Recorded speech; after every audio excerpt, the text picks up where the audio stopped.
So, slideshow. Okay, so yan. Yan yung itsura ng alternating. So, even though it's alternating, meron pa rin positive tsaka negative part ng voltage. So, if you graph yung wave na ito, yung sinusoidal na signal na yan, you can graph it in terms of yung voltage, amplitude, versus time. Okay, and tuloy-tuloy yan na nag-oscillate. Tapos, yung frequency of oscillation na niya ay ayun nga, 60 Hz sa ibang bansa at 50 Hz naman sa ibang bansa. Okay. So, similarly, yung current din na pumapasok na binibigay yung ano na yan, ng signal na yan, ay given by a sinusoidal function din. Pero in this case, cosine yung function. Then yung omega rito, okay, is yung angular na frequency. So yung omega ay related sa frequency of oscillation. Okay, so yung angular frequency of oscillation ay related sa frequency of oscillation by means of a simple na equation na natutunan nyo na sa 101. Pinag-aaralan yung oscillatory. Okay, let's go again. Dito na ako magsusulat kasi pangit din yung board pag gumamit ako ng pen. So, you have a sinusoidal signal. Okay. It's graphed in terms of yung voltage versus time and pwede rin current versus time. Tapos, ito yung zero. Yun yung zero na line. Okay. And anything above that line is positive. Okay, tulad nitong part na ito. So itong part na ito ay positive. Kaya dito makikita niyo na positive yung voltage. Okay, so positive minus. And then itong part na to from here to here ay negative na voltage. So makikita niyo na negative tsaka positive yung signal dito. Okay, and at these points, yung voltage ay zero. Okay. Tapos, pwede natin i-describe yung, in general, pwede natin i-describe yung signal as,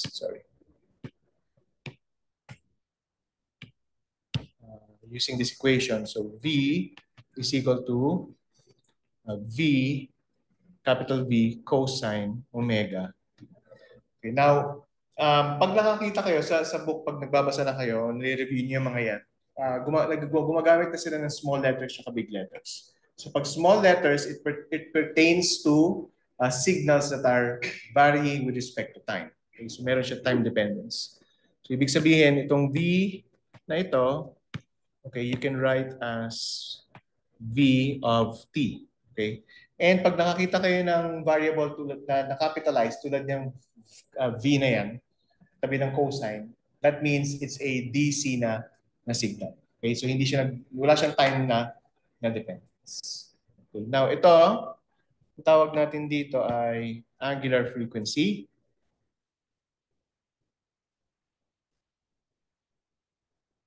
Okay, and yung angular frequency na yan ay related sa frequency F. Okay, so F is the frequency of the signal. Okay, and sabi nga natin sa Pilipinas is 60 Hz and in some countries it's 50 Hz. And yung frequency is of course related sa period kasi inverse lang yung frequency ng period. So yung angular frequency ay equal sa 2 pi over yung period. Okay, so T is equal to period. Okay, now itong graph na ito is a graph with respect to time. Okay, so ibig sabihin from here to here, that's already one period. Okay. Okay. Now, tawag dito.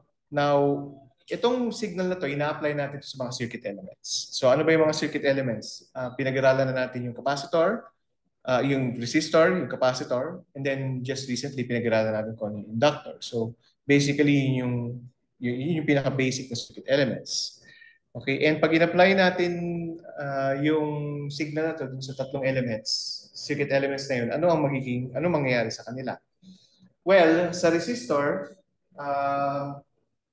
linear na device yung resistor. Ibig sabihin, pag nag-apply kayo ng signal dun sa resistor, kung ano yung signal na pumapasok, yun lang din yung niya. Ang tawag dito yung ilalabas niya. Sa capacitor, it's a different case. Okay? Kasi, remember that the capacitor can charge and discharge. And yung rate of charging will depend on yung tinatawag na time constant. Okay, so if yung frequency or yung period nitong signal mo is much longer than the time constant, then you allow the capacitor to charge. Pero kung yung period naman is much shorter than the time constant, then hindi nyo ina-allow na mag-charge yung capacitor. So ibang-iba yung behavior niya. So ibig sabihin ganito. So halimbawa, so this is for a capacitor, capacitor. Okay, and this is T and this is sabihin natin voltage. So di ba nalala nyo before na pag nag-charge yung capacitor ganyan yung itsura. Okay? Now, paano kung yung voltage signal ay may yung period ng voltage signal ninyo is less than the capacitor. So mangyayari diyan ang output isusundan niya yan, pero dahil nga shorter siya sa ito yung isang time constant. Kung yung period ay shorter, okay? Ibig sabihin, bababa siya ulit kagad. So, hindi siya magpo-full charge.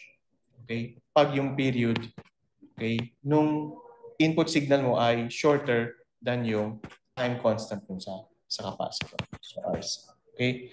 So, hindi niya ma-reach kagad yung maximum.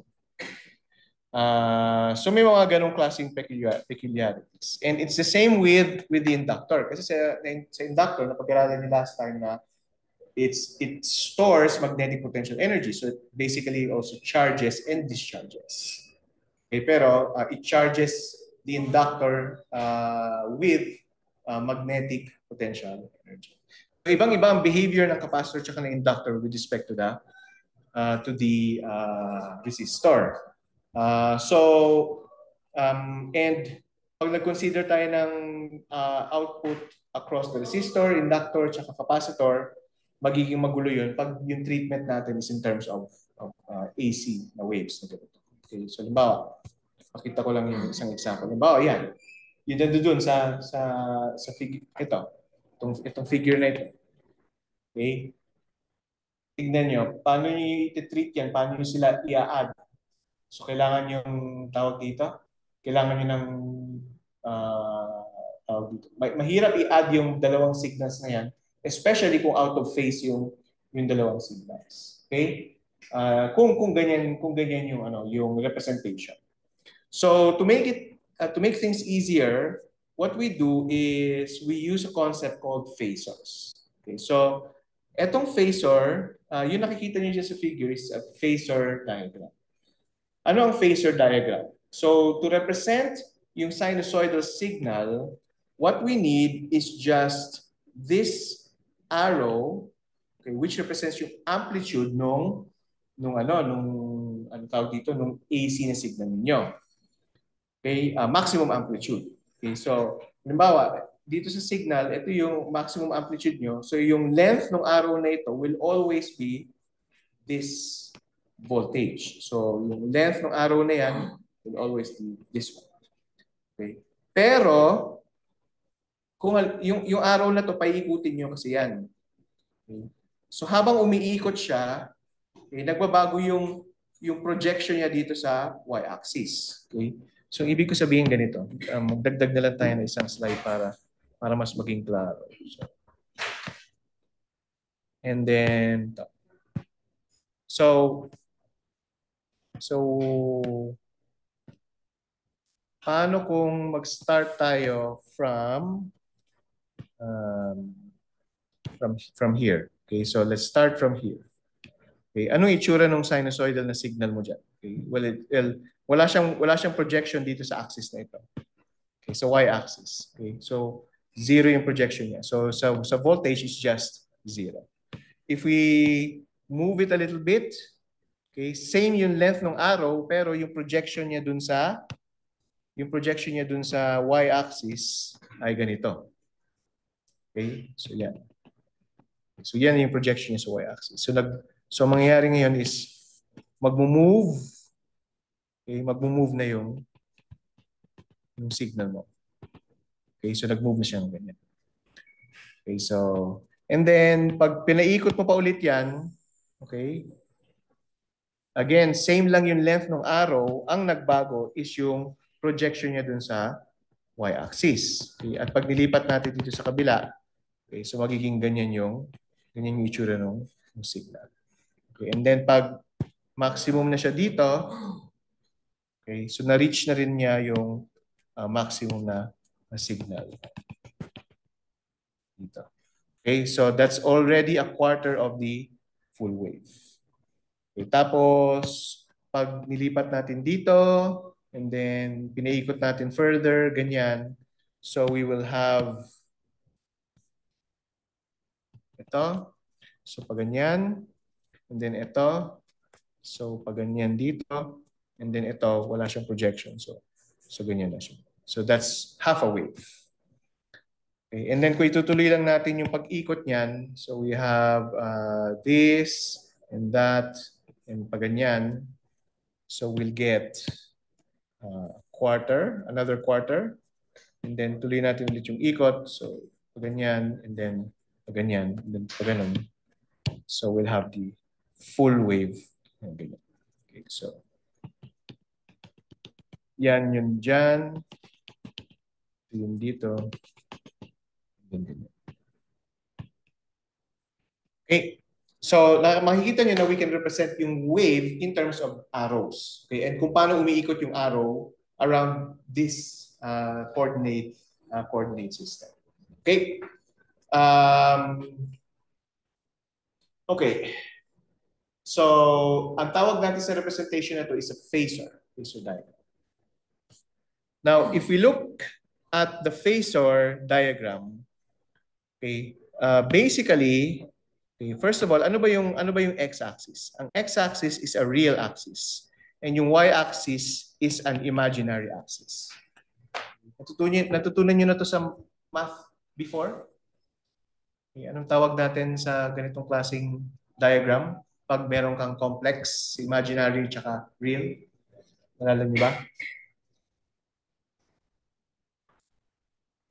Ang tawag dyan ay Argand diagram. Okay? So, y-axis mo is imaginary, vertical axis imaginary, and yung tawag dito yung horizontal axis ay real. Okay? And, okay, pero tulad lang din sa Cartesian coordinates, ito is represented by some angle na theta. Yun lang yung theta nyo as a time dependence. So yung theta na yan ay equal sa omega t. Kaya imbis na theta yung ginagamit natin, omega t yung ginagamit. Kaya yung omega t na nakikita nyo rito, in phasor diagram, this is actually yung angle na theta. Okay, so habang umiikot yung phasor ninyo, nagbabago yung theta, nagbabago yung omega t. Okay?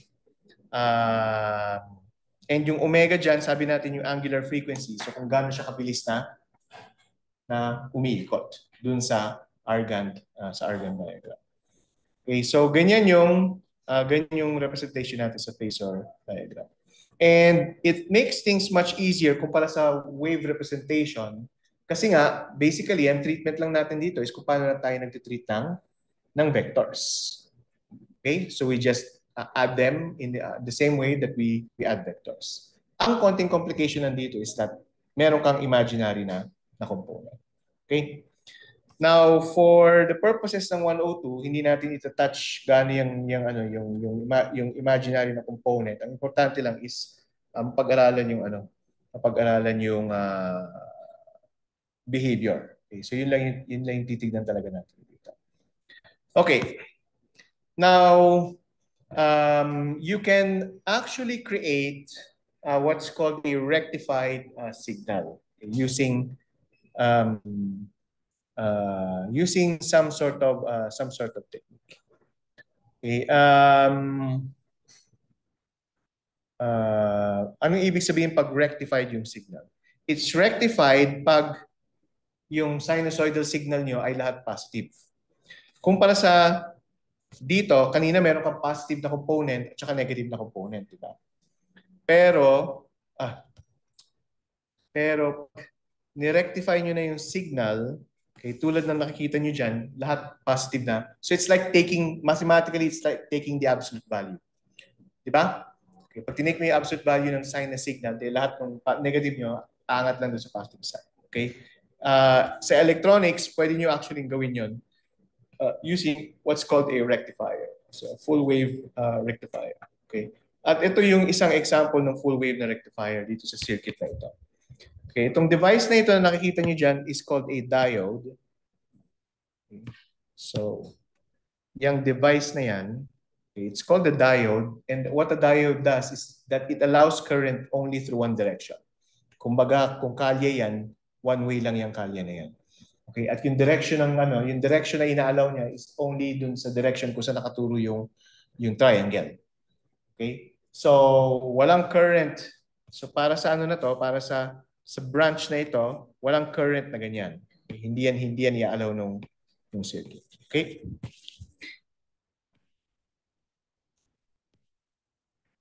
So, anyway.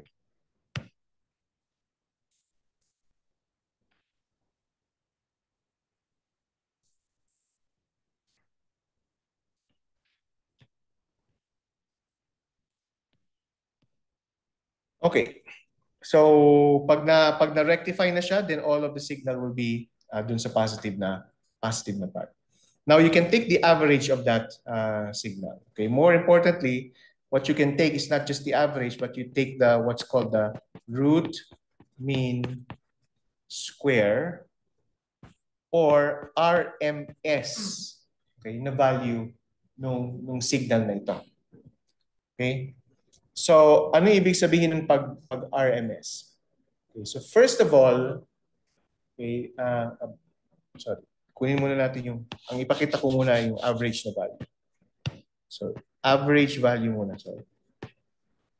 Anong average value ng signal? If it's a current, then yung average value niya is just given by 2 over pi times I. Yung I ay yung amplitude ng current dito. Ito, yan. Okay, yan yung I.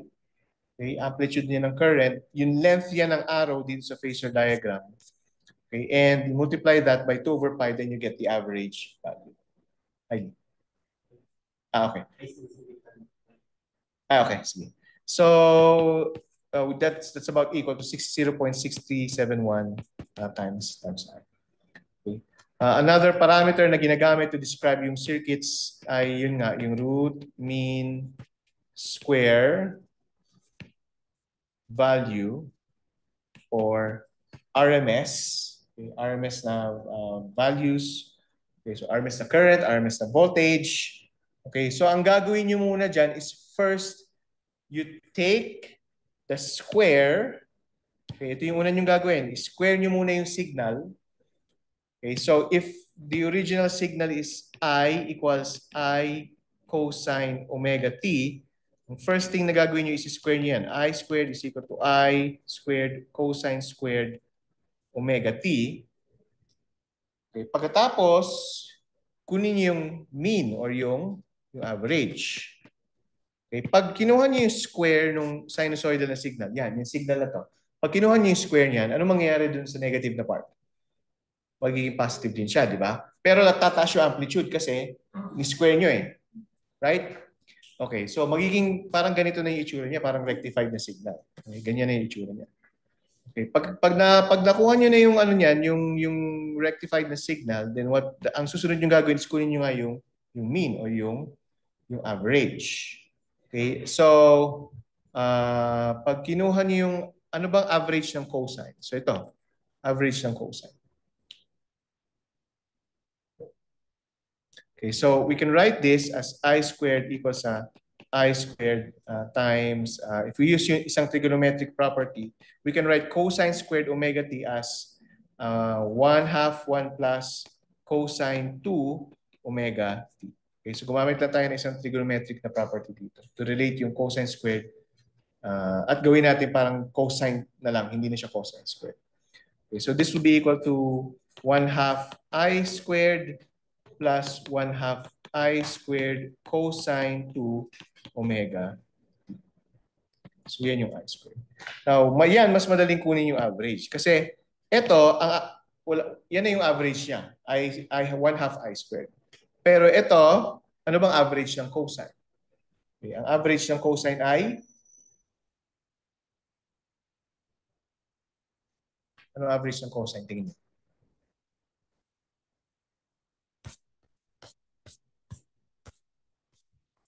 Yan. Ito, pwede niyo i-consider yan ang cosine signal. Anong average yan?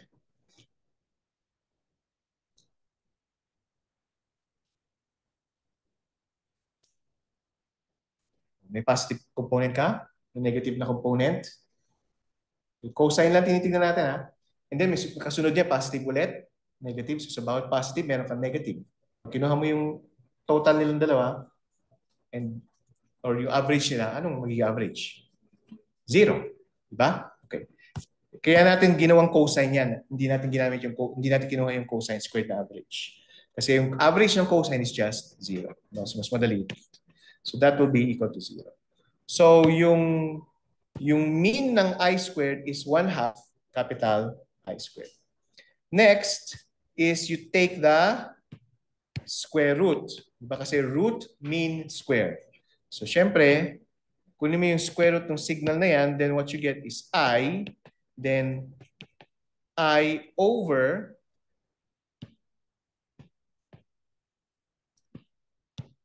capital I over square root of 2. Okay? So yung RMS na signal, so this is now what you call the RMS na current, okay, capital I. Capital I, RMS na current ay equal lang sa I over square root of 2. Okay? In fact, yung 220 volts na binanggit ko kanina dito is the RMS voltage. Okay? Hindi siya yung tunay na voltage na tawag dito na lumalabas. Ang tunay na voltage na lumalabas is 220 volts, and then kailangan nyo pang i-multiply yan by square root of 2 para makuha yung output voltage. Kasi remember, this is RMS voltage. Okay? And to get the real voltage, then you multiply that by square root of 2. Square root of 2 is 1.414. Okay, so that's about 300, I think it's about 370 volts. Okay, so paki-compute na lang ito. Okay, so kung mag-drawing kayo ng signal, okay, na lumalabas dyan sa plug, yung amplitude ng signal nyo is 370 volts. Pero yung RMS voltage is 220 volts. At yun yung name-measure ng multimeter. Okay, yun yung name-measure ng multimeter. Okay. Asa na kayo sa lab experiments? Ha? Tapos na ba kayo mag-lab? Tapos na lahat? Nag-ano na kayo? Nag-electronics na kayo? Hindi. Kinuha niyo na ba itong mga ito? Di ba? Meron na kayo electronics. AC. Wala kayong experiment sa AC? Wala. Hindi pinatry sa inyo na isaksak yung multimeter sa plug? Tinry niyo? Anong lumabas? Anong klase multimeter yan? Yung multimeter niyo? Oscillator yung ginamit ninyo. Okay, so pinemeasure niyo yung altitude. Anong nakuha niyo? Okay, supposedly ang makukuha niyo doon ay 370. Hindi ako sure kung 370 or 270 or 212 or 312. Ano bang lumabas? Ayan, so 312 pala. So 312 volts. Okay, yun yung makikita niyo dapat sa oscilloscope. Okay, 312 volts. Okay, so that's 312 volts. Okay, pero kung multimeter lang yung gagamitin niyo, ang ma-measure niyo dapat is 220. 220 volts. Kasi ang minimeasure ng multimeter ay RMS voltage. Okay? Yun yung nagagawa niya. Okay? Okay, so tignan natin ito example na ito. So dito sa example, you have a current in a desktop computer. So the plate on the back of a desktop computer says that it draws 2.7 amperes from a 120 volts 60 hertz line. For this computer, what are the average current, the average of the square of the current, and the current amplitude? Okay, so anong ibig sabihin ng pag sinabing it draws 2.7 amperes? Yung 2.7 amperes ba na yan ay RMS voltage or yung maximum na RMS current or yung maximum na current? Ano sa tingin niyo?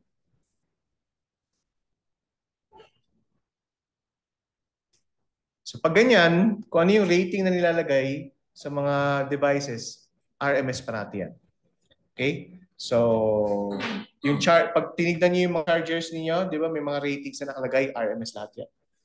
Okay, so yan ay RMS current. So 2.7 amperes. Okay? So ang tinatanong sa letter A is, ano yung average na current? So sa letter A, ano average na current?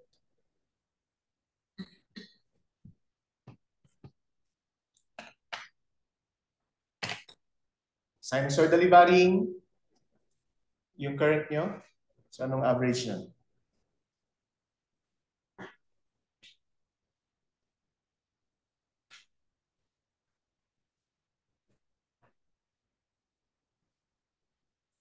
Sinusoidally varying yung current, okay, which means it looks like this. Okay, so anong average ng signal na yan? Zero. Okay, so zero yung signal. Zero yung average na current. Okay, so yung average na current is zero. Kasi meron kang positive at negative na nagka-cancel sa isa't isa. Okay, then letter B. Ano yung average of the square of the current?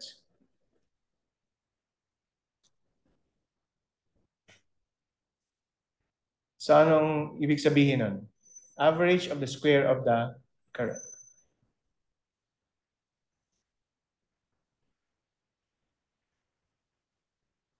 So yung current na yan, kunin nyo muna yung square. Right? Tapos, saka nyo kunin yung average. Ano bang square ng 2.7 amperes? 7.3 ampere squared. Okay. Pero constant na yan na current. Diba? So, at saka RMS to eh. RMS na current ito. Diba?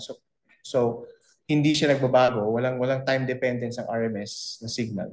So yung average niya is just 7.3 amperes lang. Okay. So letter C, the current amplitude. Okay. So yung current amplitude, if you recall, ito yan. Okay, yan galing dyan yung kukunin. And tulad nga na sinabi natin, ito,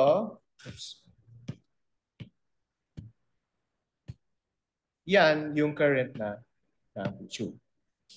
Okay, so from there, yung current amplitude is just the square root of 2 times I RMS. So square root of 2 times 2.7 amperes. So ang current ay equal sa 3.8 amperes. So yung current amplitude ay equal sa 3.8 amperes.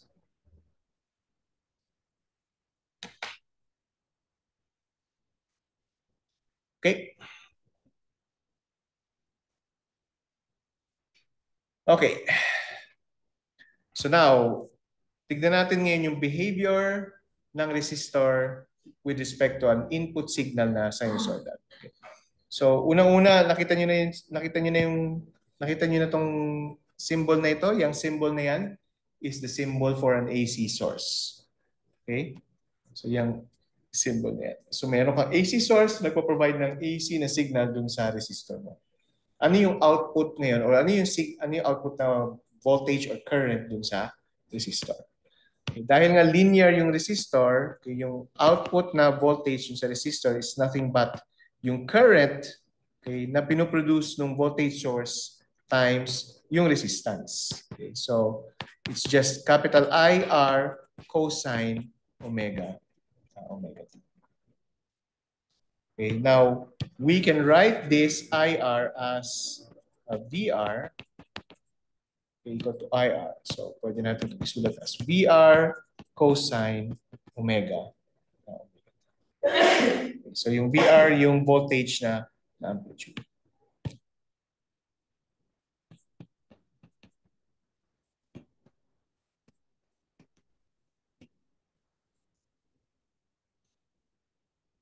Okay.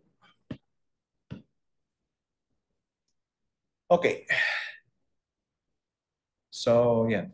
Ang VR ngayon is equal to VR cosine omega. Omega t. Okay, now, so yung current, yung current dito is ano, no? I cosine omega t. We simply multiplied yung current by the resistance para makuha yung voltage across the resistor. So in graphical representation, ganyan yung itsura niya. Okay, so yung current dito, yung current na signal ay na sinusoidal na signal na AC na signal ay yung purple. Okay, and then yung voltage na AC okay, across the resistor ay yung red ba yan o orange? Red? So, yun. Okay? So, in terms of a sinusoidal signal, ganyan yung itsura niya. Okay? And in phase sila sa isa't isa. Meaning, pag nasa peak yung current, nasa peak din yung voltage. Pag zero yung current, zero yung voltage. Okay? And so on and so forth. Okay? So, in phase sila sa isa't isa. Sa phasor diagram, how do you represent these vectors? Tawag dito, these um, waves. Okay, so what you do, dahil nga in phase sila, parallel lang yung dalawang arrows na yun, dalawang phasors. So yung purple dito represents yung phasor ng current. And yung length ng arrow is the amplitude, capital I, of the current. Okay? Yung red naman, it looks like orange na, no? Yung orange dyan, capital VR, yan yung amplitude ng voltage na signal. Yung VR na tingnan natin dito. Yan. Okay, so voltage amplitude siya. Okay, so ang dinodrawing nyo sa phasor ay yung current and voltage amplitudes. And parallel sila sa isa't isa kasi in phase sila sa isa't isa. Okay? And it doesn't matter kung gaano kalaki yung ilalagay niyo na theta dyan or omega times t. Kasi ang ginagawa lang natin dito is nire-represent niyo lang yung sine wave na ito as a phasor. Okay? So mamaya magma-matter yung directions or yung orientation yan pag pinag-aralan natin yung ibang circuit elements. Okay? Okay. So, now tignan natin yung sa inductor. Okay, dito naman sa inductor,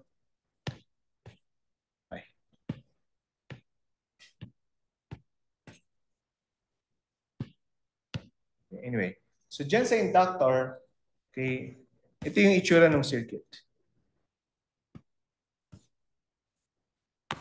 So yung itsura ng circuit. So you have a voltage source, okay, and you apply it to an inductor. And you know na merong voltage dyan kasi yung source ay time varying. And yung inductor, di ba, only produces a voltage when there's time dependence. Di ba? Pag nagva-vary yung voltage na ina-apply mo dun sa inductor. Right? Right? So yung inductor will always have a voltage dito sa circuit na ito. Okay, now, nalala niyo ba kung anong voltage across the inductor? Pinapanood niyo ba yung videos or umattend kayo ng ibang klase? Or nagbabasa na lang kayo? Or wala? Anong voltage across the inductor? Nalala niyo ba? VL is equal to, syempre yung inductance involved, di ba?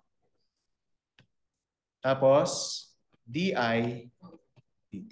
Okay? VL is equal to L DI dt. So, nandun yung sa lesson before. Okay. Okay. So, ang tawag dito. So, if we have a current, okay, that is given by I cosine omega t, we take the derivative of that current with respect to time. We have constant naman yung I. So ano bang derivative ng cosine? Sine, negative sine omega t, right? So ilalabas ko rin yung omega. So I omega sine omega t. And then multiply ko to by L. Okay, multiply ko lahat yan by L.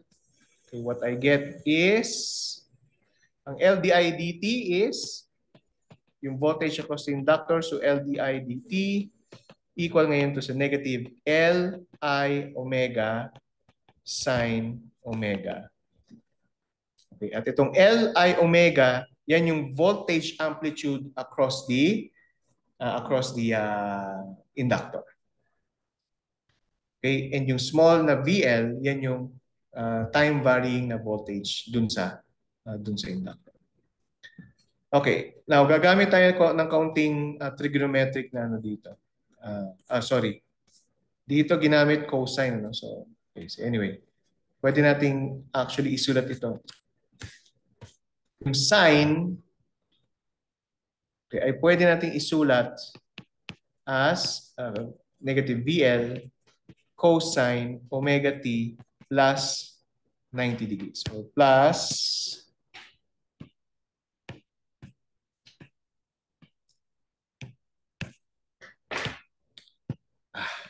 pi over 2. Okay? Equal lang sila, di ba? Kasi ang cosine omega t plus pi over 2 is cosine omega t cosine pi over 2. Tama ba? Minus sine omega t sine pi over 2. Tama ba yan?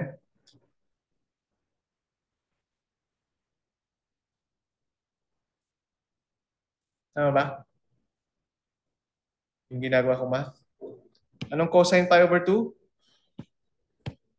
0. So yung first term ay 0. At yung sine pi over 2? 1.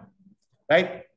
Okay. Pag minultiply ko na yan ngayon, so essentially, sinasabi natin dito na ang tawag dito na ang cosine omega t, okay, plus pi over 2 okay, is equal sa negative sine omega t, which is that one. So may mali akong ginawa dito. Kasi dapat ito, kukunin niyo yung derivative with respect to time. So kulang yung ginawa ko. Ay, hindi. Mali pala yung ginawa ko. Hindi dapat. Hindi na muna.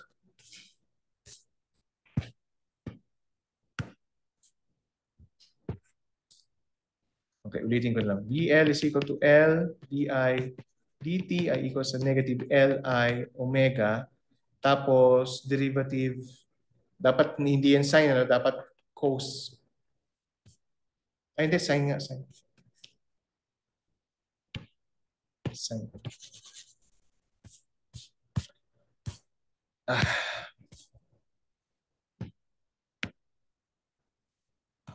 Dito na lang ako magsusunod. Mas madali.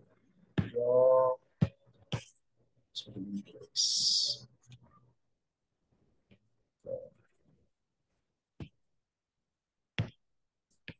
Sine omega. Okay. So, anong sinasabi nito? So, if yung current is if yung current is at an angle of omega t, yung voltage is at an angle of omega t plus pi over 2. Okay, so sa phase source, kung ito yung amplitude ng current nyo, yung purple, dadagdagan nyo ng pi over 2, which is 90 degrees, para makuha yung direction ng amplitude, direction ng voltage amplitude ng tawag dito ng voltage across the inductor. Okay? So ito yung nadagdag na pi over 2. Now dito makikita nyo na yung voltage voltage across the inductor is actually advanced, okay, by 90 degrees kumpara sa current across the inductor. Okay, so pag dinrawing yun in terms of wave, ganito yung magiging itsura niyan. So yung current ay yung purple at yung voltage ay red. Okay, so makikita nyo na unang dumating sa zero voltage, okay,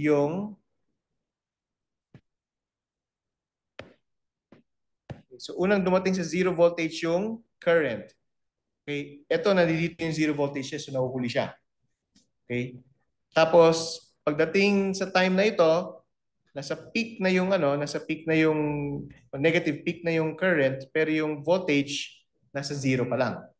Okay, so nahuhuli siya. Hindi siya na. So ang tawag natin dito, mali. Nauna pa lang, mali. Nauna yung voltage. So nauna yung voltage, ibig sabihin, naunang nag-zero yung voltage, after 1/4 ng period, sumunod na nag-zero yung voltage. Pero yung current. Pero by that time, yung voltage ay maximum amplitude na, negative. Okay? Then, after another pi over 2, okay, yung voltage ay nag-zero na, pero doon pa lang nagma-maximum negative peak yung current. And then after another pi over 2 or after another quarter of a period, yung voltage ay maximum na, pero yung current, kapupunta pa lang niya sa zero na voltage. So nauuna yung voltage kumpara sa current. Okay? Now, if you compare itong dalawang representations na ito, mas nakakalito pagdating sa wave. Pero yung phasor diagram, because they're represented by arrows, okay, at umiikot lang yan, parating 90 degrees yung yung angle nila dalawa. So umiikot lang siya. Okay, so mas madaling i-visualize yung nangyayari sa AC na signals when we use phasor diagram. Okay? Okay. Okay, sige. Sige. Tawag dito. Sige, sagutin na lang natin itong exercise na ito bago tayo mag-break. So example 31.2, an inductor in an AC circuit.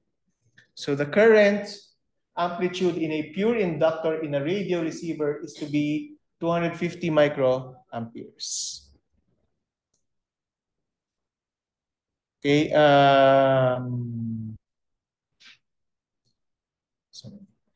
Tapos, when the voltage amplitude is 3.6 volts at a frequency of 1.60 megahertz. Okay, so yung 1.6 megahertz, nasa upper end yan ng AM na broadcast band. So what inductive reactance is needed?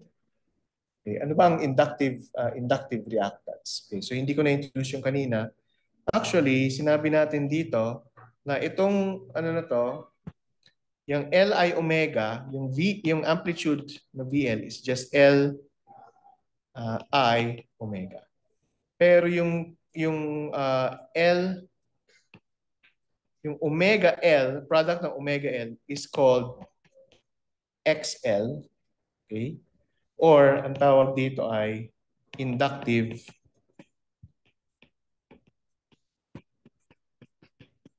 reactance. Okay? Now, if you look closely, ito ay current, ito ay voltage. So, omega times L or yung inductive reactance, pag kinumpara natin sa Ohm's law, is some sort of resistance. Okay, so you can think of it as a resistance as a result of the as a result of the inductor. Okay, na nire-resist niya yung change dun sa magnetic field, di ba, sa inductor. So, yung resistance na yun yung inductive reactance na tawag natin. So, you can think of the inductive reactance as the resistance corresponding to the voltage source. At to the magnetic field na napoproduce nun. Okay? Sige, break na lang muna tayo ng mga 10-15 minutes. Okay, tapos doon tayo magtuloy sa example. So, andito na. So, i-pause ko muna itong record.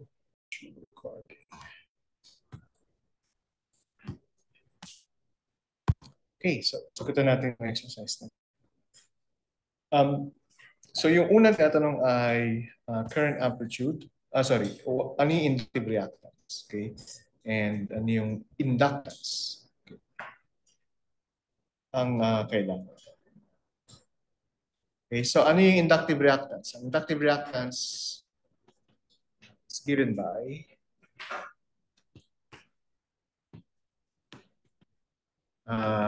yan yung inductive reactance, so equal lang siya sa omega times L.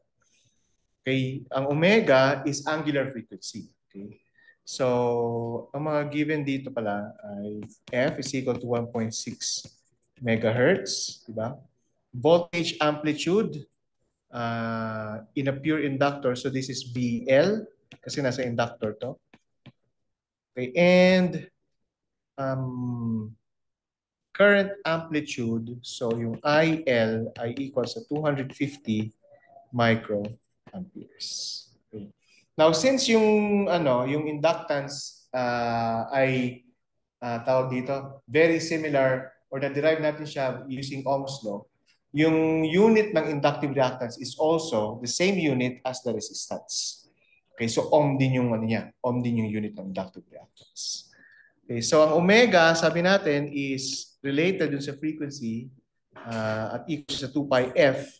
Then i-multiply natin to by the inductance. Okay. Pero if we use this equation, hindi natin alam kung ano yung inductance, and actually yun yung napahanap. But what we can do is, we know na yung voltage across the inductor ay equal sa current through the inductor times yung inductive reactance. So from here, we can get yung inductive reactance to be VL. So 3.60 volts divided by 250 microamperes. So XL ngayon ay equal sa 1.44 times 10 to the 4 or 14.4 kilos. So yan yung inductive reactance. And using this equation, makukuha natin yung inductance. So ang inductance ay equal sa XL over 2 pi F. Ang XL is 1.44 times 10 to the 4 ohms divided by 2 pi times 1.6 times 10 to the 6 hertz. So ang inductance ay equal sa 1.43 millihenry.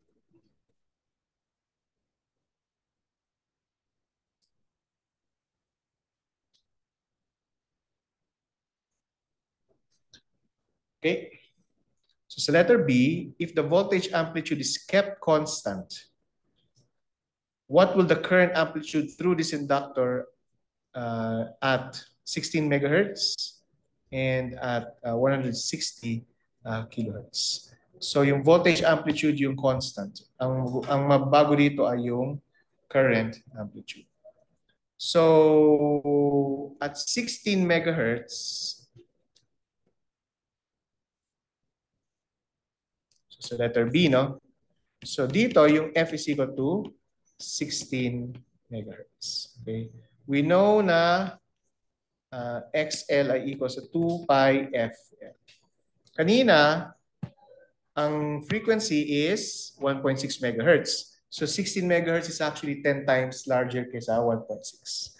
So in other words, in-increase natin itong frequency na to by 10 times. So anong magiging effect nun? The inductive reactance will also increase by 10 times. We know na yung voltage ay equal sa I times XL, and we keep yung voltage daw, di ba? To be the same. Okay, so yung current ngayon through the inductor is just FVL over XL. And if this increases by 10, anong mangyayari sa current? Magdi-decrease siya by 10 times. Right? Tama? Okay. So, yung current ngayon, magdi-decrease by 10 times. So, if originally yung current ay 250 microamperes, ngayon ang current magdi-decrease by 10 times. So, this will be 25 microamperes. Okay. Paano kung 160 kilohertz? F is equal to 160 kilohertz or 0.160 megahertz. So ngayon ano nangyari sa sa frequency? From 1.6 megahertz naging 0.160 megahertz. So nag-decrease siya by 10 times. Pag nag-decrease yung frequency by 10 times, yung inductive reactance ay magde-decrease din by 10 times. At pag nag-decrease ito by 10 times, yung current ay mag-increase by 10 times 10. So from 250 magiging 2,500 microvolts or 2.5 millivolts. Okay? Okay. So questions?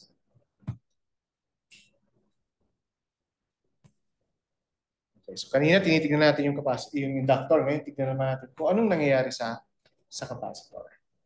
Okay, so again, meron kang AC na signal at ang gagawin mo dito ay i-charge mo yung capacitor gamit yung AC na signal. Okay, so let's assume na yung frequency is, yung period is much longer kaysa dun sa time constants. Ang typical na time constants naman ng RC na circuit is around 1 millisecond, mga ganun.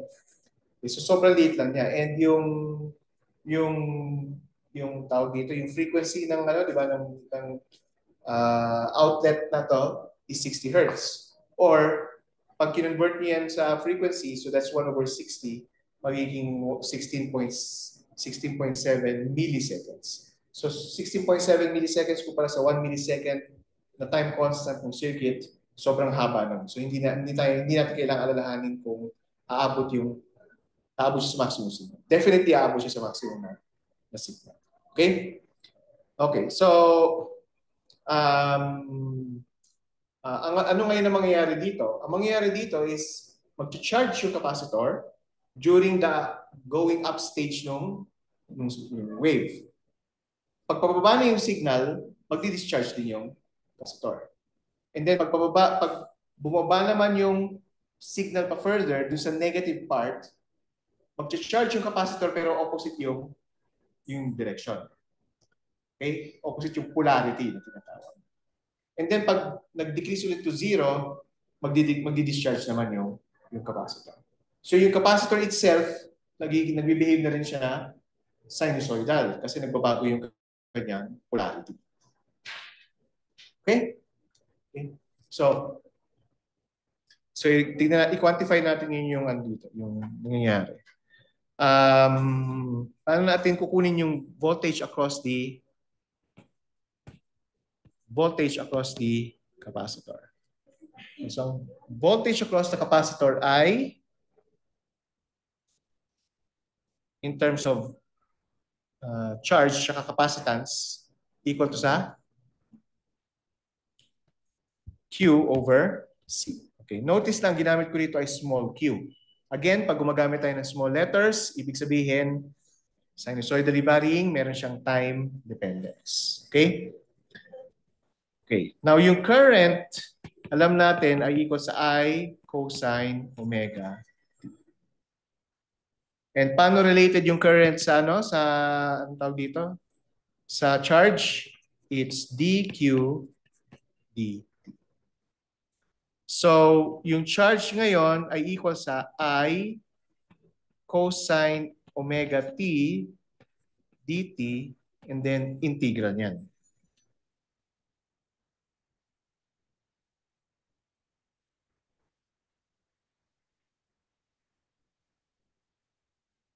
Okay? So, anong integral ng ano na to? Anong integral ng tawag dito? Ng cosine. Sine, ba? So, Q is equal to I times sine omega t. And then, syempre, kailangan natin ano yung omega sa ilalim. Ilagay yung omega sa ilalim. And yung voltage across the indefinite integral to, pero in-assume ko na muna yun na at t equals 0, 0 yung current. Okay? Para wala tayong problema sa initial conditions. Okay, so here, sabi natin, yung voltage across the capacitor is Q over C. So divide ko lang yung Q by C. So we get I over omega C sine omega. Okay. And itong I sine omega t is just yung small letter I ninyo. Right? So VC is equal to I over omega times yung capacitance.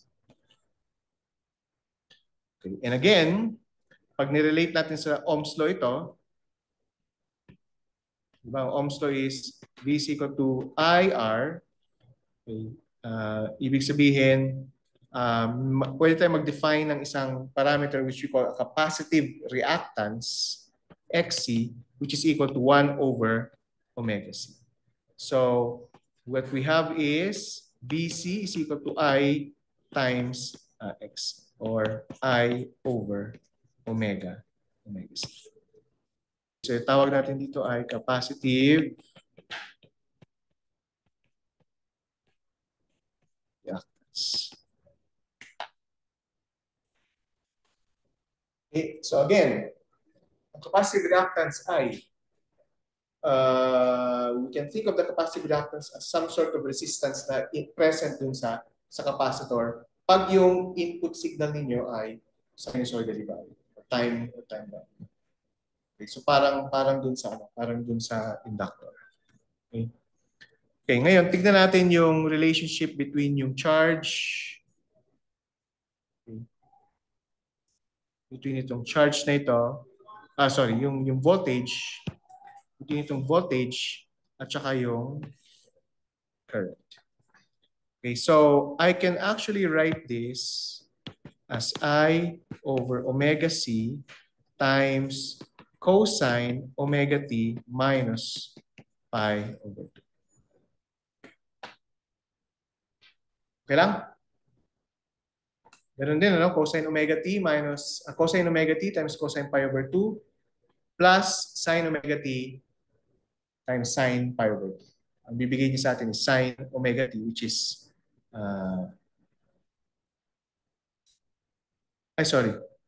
cosine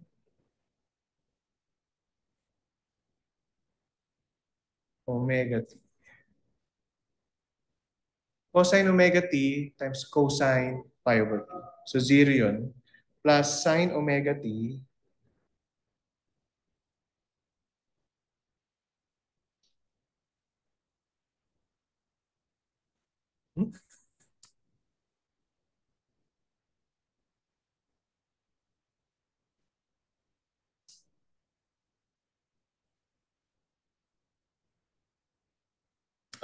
tama. Tama, sine omega t. Yun yung dito. So ito ay equal lang sa sine omega t. O nga naman. Gumamit lang tayong trigonometric identity. Pero ang gagawin natin is compare natin itong dalawa na ito.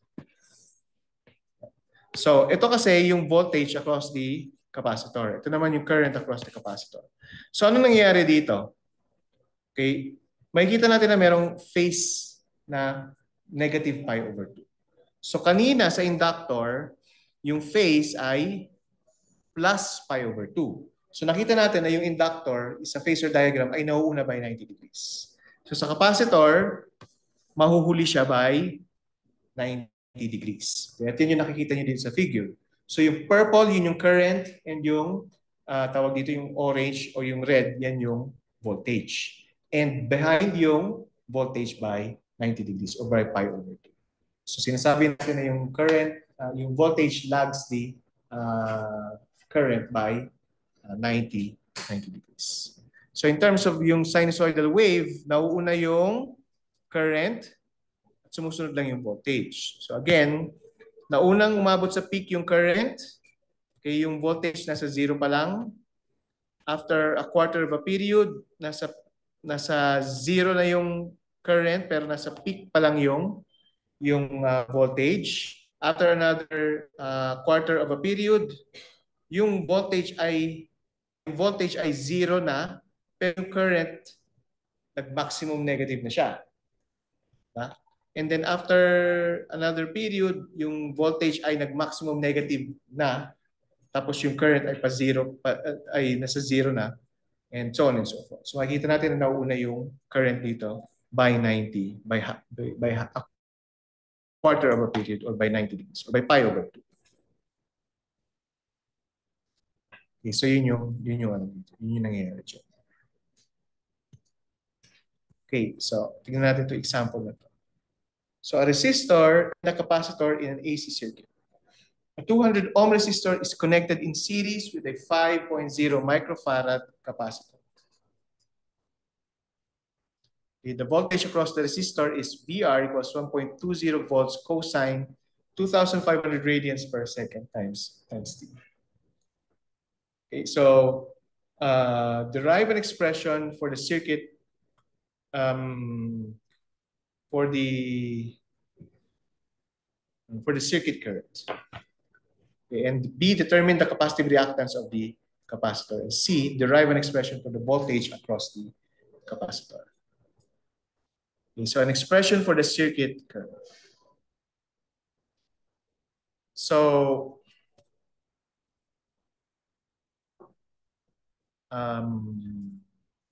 kung ang VR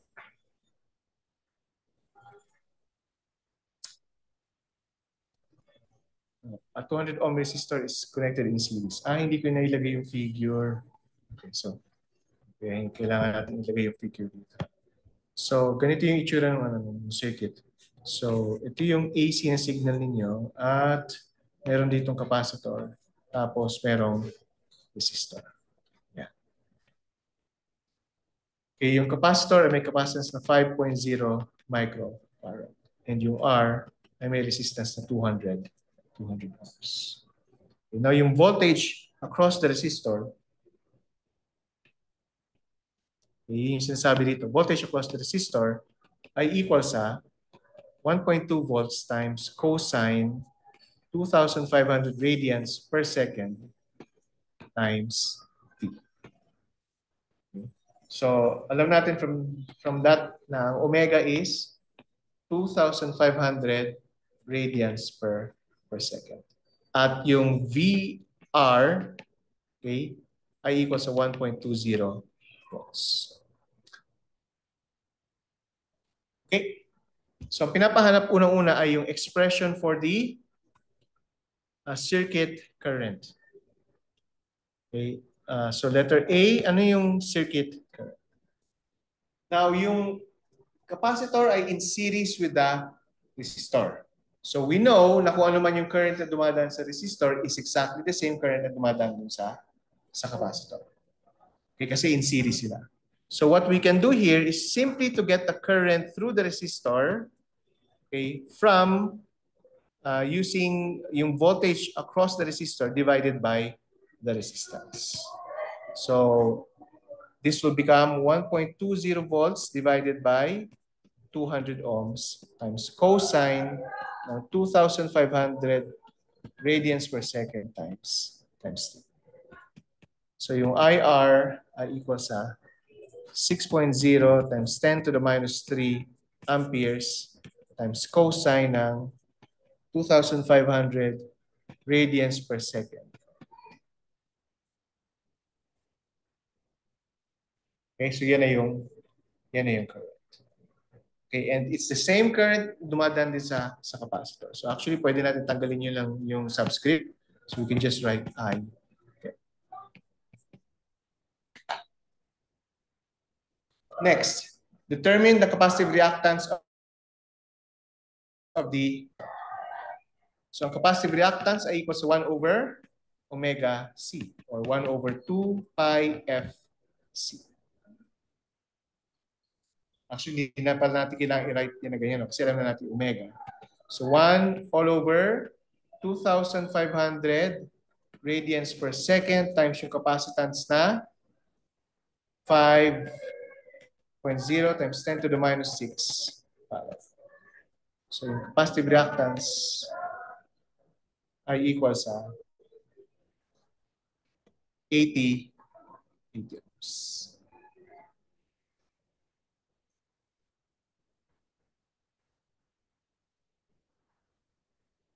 Okay, so next is we derive an expression for the voltage across the capacitor.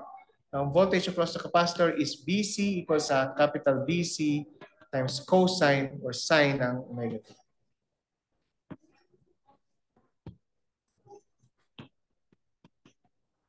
Sine ng 2,500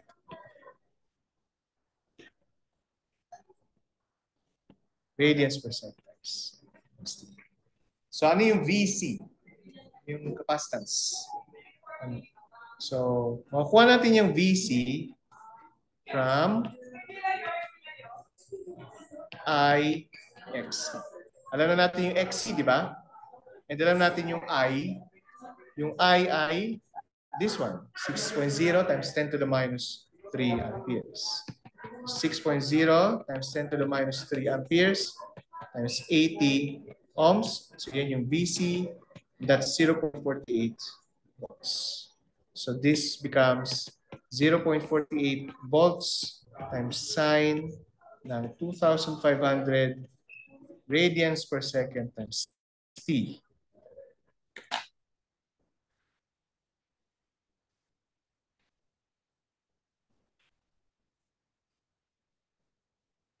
Okay, and yan yung voltage across the capacitor.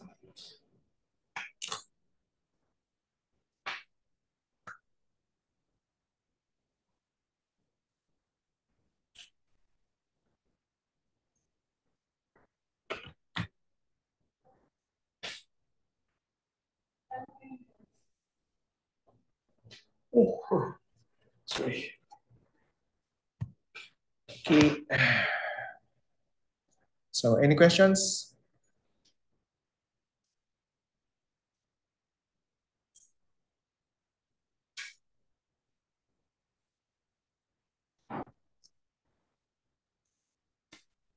Wala.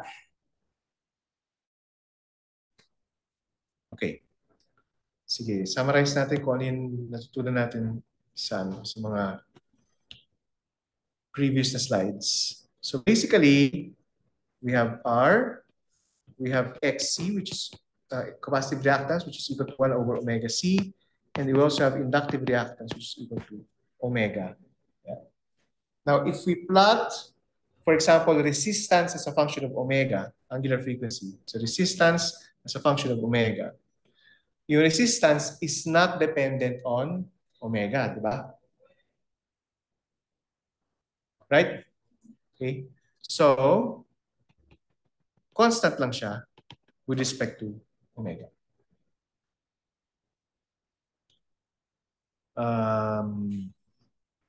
Ano naman yung yung XC? Yung XC, o XL na lang muna, mas madali. Yung XL ay proportional sa omega. Ibig sabihin, linear yung graph na yun. Diba? So as omega increases, XL also increases linearly. So kaya ang relationship niya sa X versus omega na graph is a straight line. Now, yung capacitive reactance is inversely related dun sa angular frequency. So ang graph ng capacitive reactance ay ganyan, inverse na related, inverse relation. Okay, now, merong point dito na kung saan yung XC ay equal sa XL.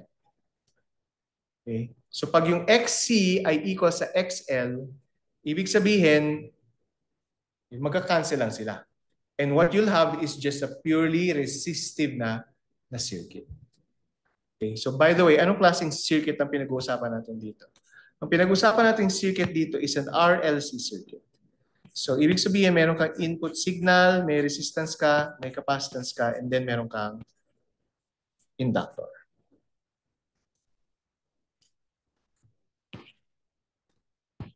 Capacitance and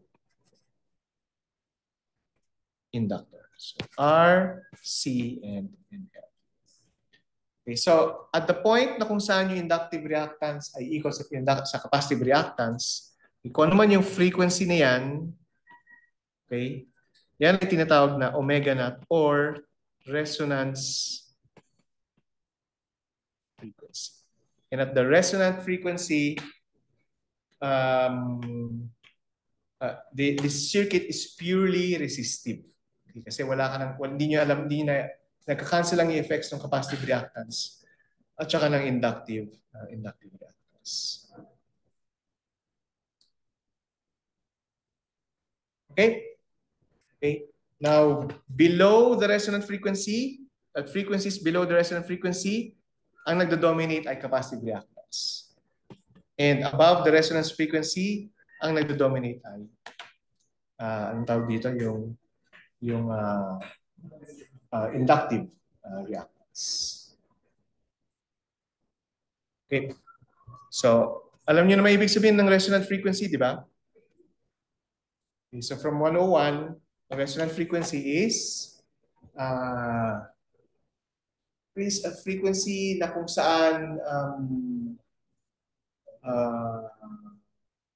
in phase yung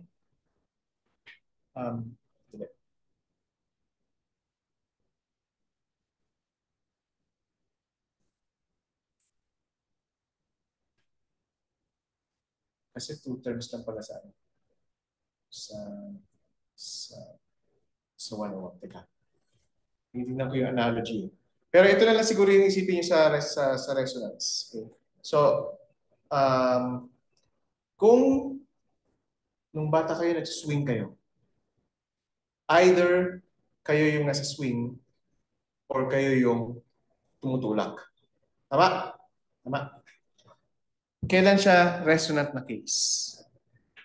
In resonance yung case kapag timed yung pagtulak at yung pag-swing.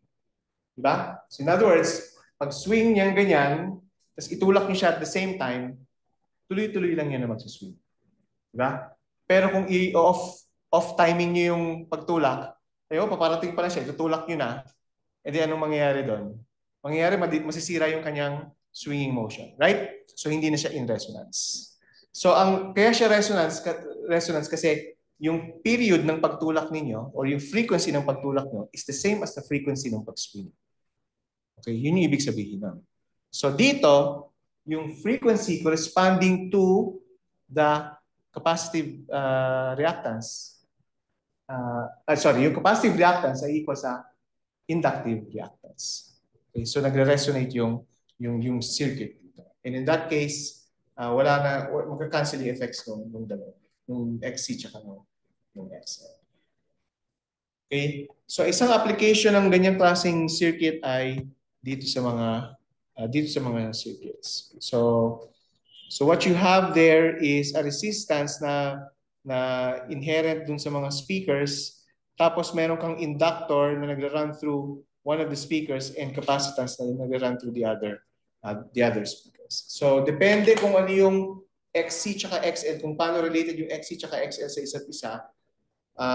Kung yung lalabas na tunog ay high pitch, which is yung tweeter, or low pitch, which is yung woofer, yung nakalagay dyan. Okay, so you can sort of mix. Okay, gusto mong baguhin, for example, kung i-allow mo na maging dominant yung XC kasi XL, so yun yung case na kung saan yung frequency na i-apply nyo ay less than the resonant frequency, okay, tutunog yung tweeter. Okay? And kung yung frequency ay mas malaki kaysa resonant frequency, tutunog yung subwoofer. Okay? So yun yung isang application. Okay? Okay, so ang tawag sa circuit na ito ay RLC circuit. Yan, in series yan, or sa book, LRC. Okay, RLC or LRC. Pero wala pa akong nakita na tinawag yan na CRL or CLR. Typically, ano yan? Typically RLC yan or LR.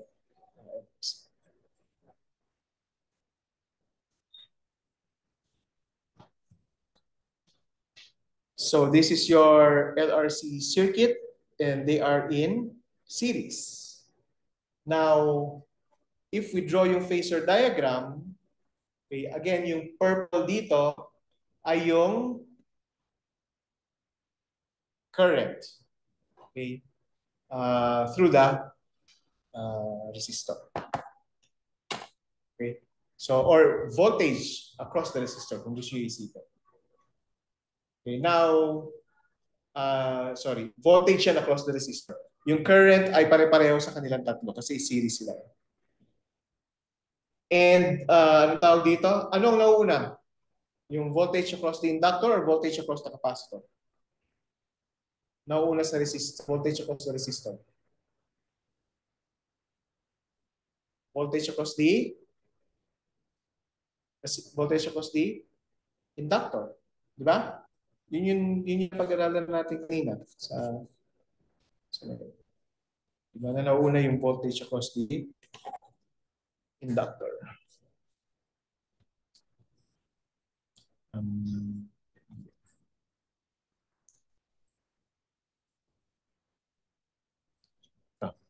Diba? Voltage across the inductor nauna kaysa current. Okay. Tapos, yung voltage across the capacitor ay nauhuli para sa current. So pag pinagsama-sama na natin yung tatlo na yan, okay, at nandiyan yung voltage across the capacitor. Ito, voltage across the capacitor. Ito naman yung voltage across the inductor. Ngayon, pag in-add nyo yung dalawa na yan, and pwede nyo na siyang i-add algebraically kasi parallel naman sila sa isa't isa. So VL minus VC. And if XL is equal to XC, tapos series yung series to, so yung current is the same, then VL is equal to VC at the resonant frequency. So magsi-zero lang yan. At ang matitira is yung VR. Okay? So yan yung tsura ng phasor diagram.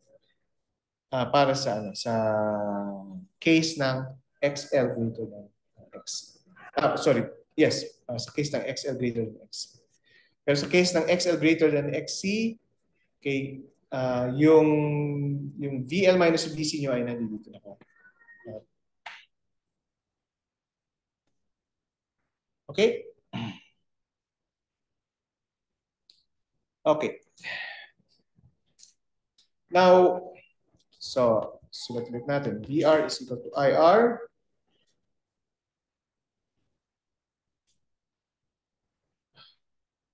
VL is equal to IXL and VC is equal to IXC.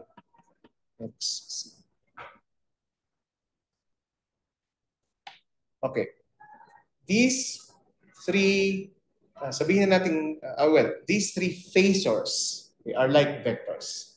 They are represented by arrows.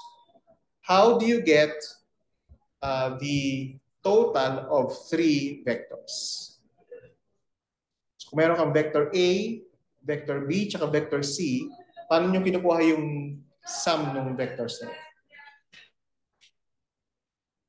Since these are vectors, hindi pwedeng algebra lang na A plus B plus C, right?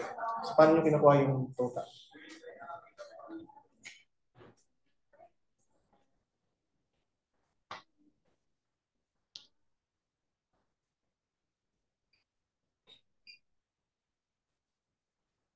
Nalala niyo ba? The vectors?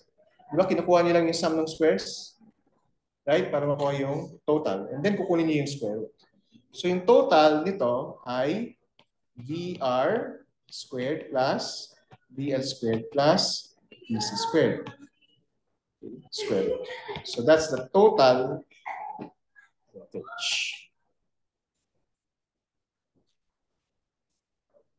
If I divide this by I, if I divide everything by I, divide it by I. So, ibig sabihin, I get, ang V total is the R total. Okay, so, imbis na R total ang gagamitin ko ay yung symbol na Z. Okay, so Z is equal to VR over I is R. So, R squared plus. Okay, now, this is where things are different pala. Okay,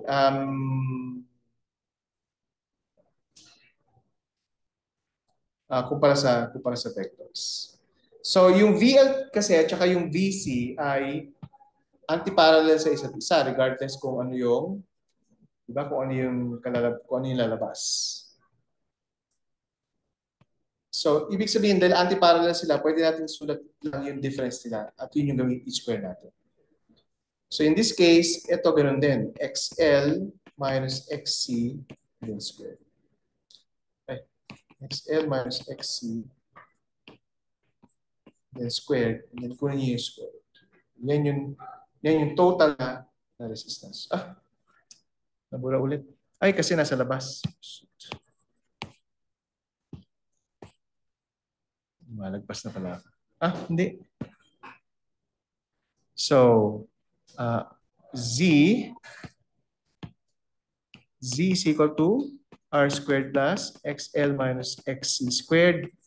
Yung square root. Ang tawag natin dito sa Z is the total reactance or the impedance. So, impedance of a circuit. So, yung V total ngayon ay equal sa I times Z.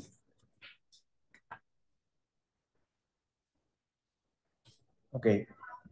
Now, imagine if kung gumagamit tayo ng puro sinusoidal signal, it would be hard to derive itong equations na. And it would be hard to treat mathematically yung mga sinusoidal na signals na. Unless na nagpo-program kayo sa isang computer. Okay? Pero by using phasor diagrams, na-relate na kagad natin yung mga voltages sa isa't isa. Okay? And also by referring to Ohm's law. Okay? So yun yung kinaganda ng phasor diagram. What else? So you can get what's called a phase angle, okay, by relating yung VL tsaka VC, okay, na anti-parallel sa isa't isa or parallel sa isa't isa with VR. So dadagdag ko isang slide. So the phasor, or the phase pala, sorry, tangent phi is equal to VL minus VC over VR. So ano yung tangent phi na yun? So kung babalikan natin dito, ito yung figure, diba? So ito yung current na I, yung purple. Okay, yung current na yun is yan yung current na I. Tapos ito is VL minus VC. Okay? Tapos ito naman yung VR na dito banda. Ito yung VR. So pag ginamit natin, pag kinuha natin yung tawag dito, yung vector sum ng mga yan, ito yung vector sum ng dalawa. VL minus VC at saka ng VR. Or ng VL minus VC squared plus VR squared ay equal sa V squared. Okay, so ito yung vertical component, ito yung horizontal component. Kaya natin sinusulat yung tangent phi as ganyan. Parang yung vertical divided by horizontal. Siyempre, we can write this as I XL minus XC over I XR equal ngayon to sa I sa XL minus XC over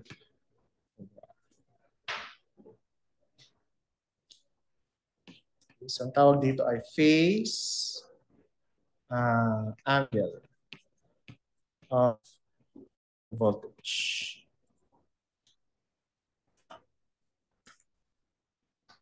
So, ibig sabihin, this is equal to V cosine omega t plus phi. Hindi na siya pi over 2. Kasi actually umiikot yung vectors na yan. So, yung phi na yon, okay, yan yung de-define mo, yung specific na angle between yung mga phasors.